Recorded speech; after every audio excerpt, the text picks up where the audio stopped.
Jangan pernah miara bunga kering. Kalian lihat nih apa?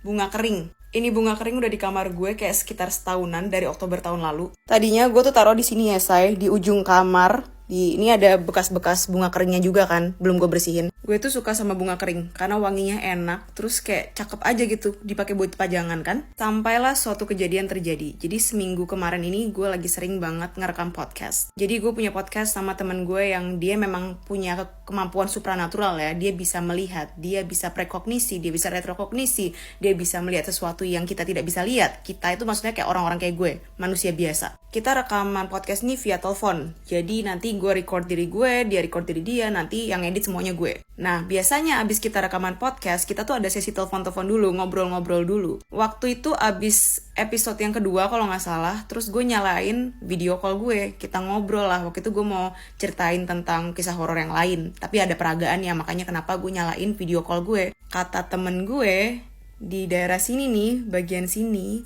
ada perempuan yang berdiri. Gue sebagai manusia yang tidak percaya dan skeptis, ya gue kayak oke, iya mungkin. Gimana gak skeptis, ini kan kamar gue sendiri ya. Kalau misalnya ada perempuan yang berdiri situ kan, gimana gue tidurnya, takut juga. Sampailah akhirnya gue ngedit nih podcast ini. Bermunculan lah beberapa suara. Pertama suara cewek manggil Mas Erwin.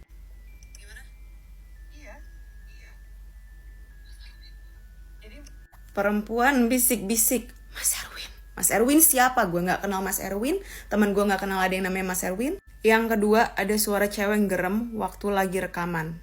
Waktu itu lagi bagian teman gue yang ngomong. Nah, teman gue tuh yang bagian rekamannya tuh di atas, bagian rekaman gue tuh yang di bawah. Tapi suara geremannya tuh dari rekaman gue, dari arah gue. Gue hidup 26 tahun, gue tahu suara gue gak kayak gitu. Perempuan tadi. Maksud lo? Tuh cewek bilang kakak. Gue di rumah dipanggil kakak.